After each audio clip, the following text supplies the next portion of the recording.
অপ্রকৃত ভগ্নাংশকে মিশ্র ভগ্নাংশে পরিণত করে। তাহলে অপ্রকৃত মানে কি উপরে পড়ে থাকবে, 5 উপরে পড়ে থাকবে। তাহলে 8 এর 5 এটাকে তাহলে কি 5 দিয়ে ভাগ করবে রাপে, এরকম ভাগ করবে 5 দিয়ে রাপে ভাগ করলে 38 কে 5 সাথে 35 এর 3, তাহলে যে 7 পূর্ণ এই তিনটা হয় উপরে 3 এর 5। একই রকম এটাও ভাগ করবে রাপে, তাহলে 6 টায় 48, 6 পূর্ণ 3 এর 8 হবে। তারপর দেখ মিশ্র ভগ্নাংশকে অপ্রকৃত ভগ্নাংশে পরিণত করো।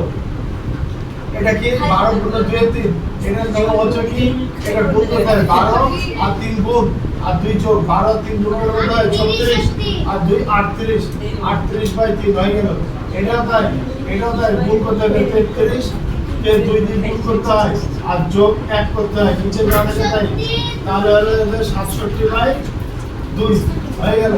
আর এটা একটা যোগ, এই যোগ কি 3 2 6 এর লসাগু করবে এখানে 3 2 6 লসাগু করলে কি হবে 3 এর 3 2 3 2 করে 6 2 হবে, আমাদের 3 সঙ্গে 1 1 1, তাহলে 3 2 করে 6 লসাগু হবে 6, এই এখানে হবে 6 লসাগু হবে 6 এর কি হবে তাহলে 3 2 করে 6, তাহলে 20 2 করে কত হয় 40 আর 3 জোড়ে 6 3 25 75, আর এই যে 6 6 কেটে গেল তাহলে এখানে 7 দিয়ে এটা কি করতে হবে এটা যোগ করতে হবে 40 75 আর 7, তাহলে 5 সাথে 12 12 2 আর এই যে 7 6 11 আর একে 12, তাহলে 122/6 দিয়ে আবার এরকম ভাগ করতে হবে 6 দুগুণে 12 আর তারপরে তো 2 নামবে 6 দুগুণে 12 2 শূন্য 20 6 করে 120, তাহলে 20 পূর্ণ 2 এর 6 হয়ে গেল। আর কাটাকাটি করলে করবে, যদি কেউ কাটাকাটি করিস তাহলে যে 3 হয়ে যাবে 3 সমান 20 পূর্ণ 2 এর 3 হয়ে যাবে, এরকম হয়ে যাবে। আচ্ছা তারপর বিয়োগ করা, বিয়োগ এখানে বিয়োগটা তো 1 এর 8 বিয়োগ 1 পূর্ণ 7 এর 12, তাহলে বিয়োগ করতে হবে কি 8 থেকে যাবে 12 কে 12 এর সাথে 19 এর 12 হয়ে যাবে 19 এর 12 দিয়ে 12 লসাগু হয়ে যাবে 12 8 12 96 আর এই 19, তাহলে এটা বিয়োগ করলে কত হবে 9 আর 7 16 1 1 2 2 7 77/12 পূর্ণ করলে 6 পূর্ণ 72 5 এর 12 হয়ে গেল। এই বিয়োগটা তাই এই বিয়োগটা আমি করছি 3 পূর্ণ 5 এর 24 - 2, তাহলে 3 4 72 আর 77 এর 24 হবে, বিয়োগ দিয়ে হবে কি করতে হবে। আর বর্গাকার চিত্রের পরিসীমা 4 পর্যন্ত কি হবে একটি বাহুর দৈর্ঘ্য, একটি বাহুর দৈর্ঘ্য। বর্গচিত্রের এই কথা বলি, বর্গচিত্রের ক্ষেত্রফল বাহু ইনটু বাহু হয়ে যাবে, বাহু ইনটু বাহু দৈর্ঘ্য। আয়তক্ষেত্রের ক্ষেত্রফল দৈর্ঘ্য নিত এটা প্রস্থ হবে। এই যে একটি ফুলের একটা বর্গাকার ফুলের বাগানের দৈর্ঘ্য 10 মিটার, বাগানটির প্রত্যেক ধারে দৈর্ঘ্য 2 মিটার করে বাড়ালে পরিসীমা কত বৃদ্ধি পাবে। তাহলে প্রথমে পরিসীমা লিখবি, প্রথমে পরিসীমা হয় পরিসীমা পড়লে কি 4 গণিত একটি বাহু দৈর্ঘ্য মানে 10 সমান 40 মিটার।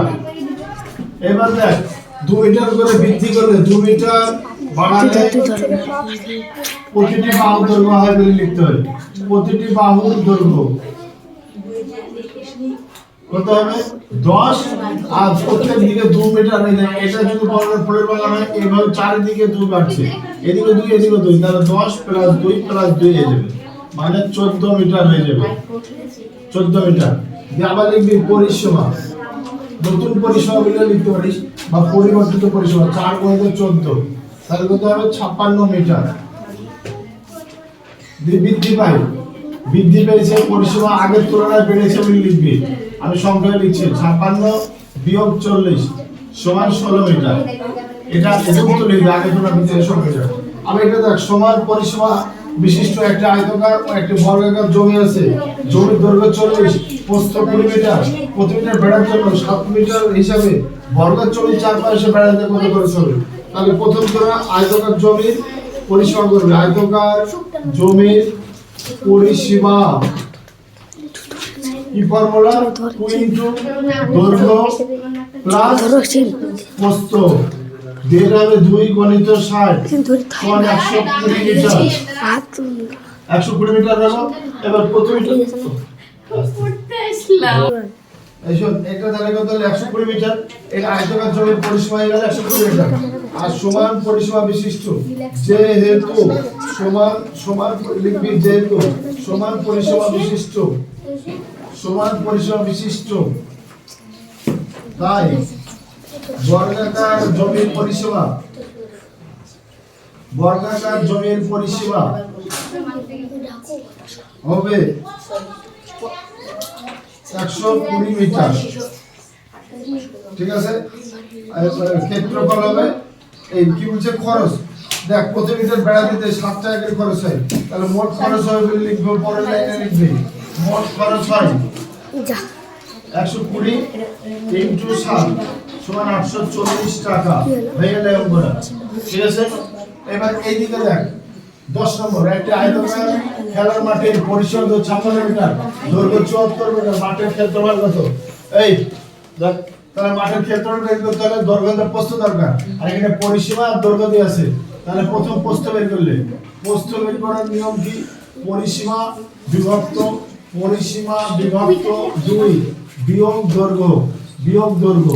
তাহলে এটা ভাগ করলে হবে, দেখ 12 দুগুণে 24, 1 8 দুগুণে 16 আর মাইনাস 74। তাহলে এটা হবে 4 4 8 7 আর 5 12 54 মিটার হয়ে গেল। তোরা ভালো করে খাতায় করবি, যে তারপরে ক্ষেত্রফল বলে লিখবি। ক্ষেত্রফল হবে দৈর্ঘ্য গণিত প্রস্থ, তারপরে 74 গণিত 54। এটা গুণ করে দিলে উত্তর হয়ে যাবে। 3996 হবে তো? আমি গুণ করলাম না, কিন্তু তোদের কথা শুনে লিখলাম। বর্গ মিটার লিখবি 3996 গুণকে চেক করলে ভুল হয় না। এর এটা গুণ করে দিবি, উত্তর লিখবি। তারপরে একটা বর্গাকার মাঠের দৈর্ঘ্য 40 মিটার, প্রতি মিটার 6 টাকা হিসাবে ঘাস লাগাতে কত খরচ হবে? ঘাস লাগানো মানে ক্ষেত্রফল। তাহলে প্রথম ক্ষেত্রফলে বর্গাকার মাঠের লিখবি, বর্গাকার মাঠের ক্ষেত্রফল কত? ক্ষেত্রফল হচ্ছে বাহু স্কয়ার বা বাহু দৈর্ঘ্য গণিত বাহু দৈর্ঘ্য। তাহলে 40 গুণিত 40 তার মানে 1600। ঠিক আছে, আচ্ছা বর্গ মিটার 1600 বর্গ মিটার। এবার মোট খরচ হয় কি করতে হবে? এটা দেখ 6 টাকা হিসাবে, তাহলে 1600 গণিত 6 তার মানে 696 9600 টাকা হয়ে গেল। এবার এটা দেখ 225 বর্গ মিটার ক্ষেত্রফল বিশিষ্ট বর্গক্ষেত্রের একটি বাহু দৈর্ঘ্য কত হতো? একটি বাহু দৈর্ঘ্য ফর্মুলা দেখি রুট ক্ষেত্রফল। এই একটি বাহু দৈর্ঘ্য রুট এবং ক্ষেত্রফল। এবার 225 এর বর্গমূল ভাগ প্রক্রিয়া হয়, কিন্তু তোরা এইভাবে ভেঙে করবে লসাগু করে। 5 দিয়ে ভাঙবি, 5 লাস্টে থাকলে 5 দিয়ে যাবে, 4 5 20 2 5 25। এটা আবার 5 দিয়ে 5 লাখ 45। এই যে 3 3 9, তাহলে এটা হলো 5 5 3 3। তাহলে 5 × 3 সমান কত হবে? 15 মিটার হয়ে গেল। সরল না, এখানে পরে জায়গাটাই বুঝে দিচ্ছি। প্রথম ভাগ করবে, এটা ভাগ করে 2 হবে, দিয়ে এটা যোগ করবে 3 হবে, দিয়ে এটা ভাগ করবে 1 হবে, এটা আবার যোগ করবে 2 হবে, দিয়ে এটা ভাগ করবে 2 হবে, 4 2 দিয়ে 4 কে দিয়ে আবার এটা যোগ করবে 3 হবে, দিয়ে এটা ভাগ করবে 2 উত্তর হবে। এই হচ্ছে সরল না। আর বদমাস পুরো কথাটা পরীক্ষায় হয়তো ডি এর বলতে পারে, এম এর বলতে পারে, বাংলায় লিখবি, ইংরেজিতে লেখা দরকার। বি মানে বন্ধনী, ও মানে এর, ডি মানে ভাগ, এম মানে গুণ, এ মানে যোগ, এস মানে বিয়োগ, বাংলাতে লিখে দিবি। সরল করে এটাও তাই সরল। এই সরলে এটা আগে কাজ করবি, ভাগ করলে 5 হয়ে যাবে, এটা দি 5 আর 64 হবে, এটা এই দুটি যোগ করবি 95 হয়ে যাবে। 95 থেকে 64 বিয়োগ করবি 31 হবে, যে এখানে 31 হবে। 31 আর 34 বিয়োগ করবি 5 হবে, 5 এই 5 আর 14 গুণ করে নিবি 77 হবে, যেটাতে বিয়োগ করতে হয়ে গেল। আর সত্য মিথ্যা, এটা দেখ মিথ্যা, এটা মিথ্যা কেন? 9 3 দিয়ে 9 দিয়ে 3 কে ভাগ যাবে না, তাই এটা মিথ্যা। আর এই দুটি সমান বলছে, এটা ভাগ যাবে। আর ছোটতে বড় সাজায়নি, এগুলা যেগুলো পয়েন্টের পর 2 ঘর 25, পয়েন্টের পর 2 ঘর 12, পয়েন্টের পর 2 ঘর 16 তাহলে সবচেয়ে ছোট 6, তারপরে ছোট এটা, তারপর ছোট এটা হয়ে গেল। ছোটতে বড় সাজালে লিখে দিবি। এটা দেখ, এটা পয়েন্ট 3, এটা পয়েন্ট 03, এটা দুটি 03, তাহলে এখানে ছোটতে বড় এটা হচ্ছে সবচেয়ে বড়, আর এটা তারপর এটা, তাহলে এটা ছোট থেকে বড় সাজানি আছে, লিখে দিলে হয়ে যাবে। স্থান মানে বিস্তার 13.31, 13.31 মানে কি বলতো? এই যে এরকম 10 + 3 প্লাস 3/100 প্লাস 1/3/10 1/100 হয়ে গেল।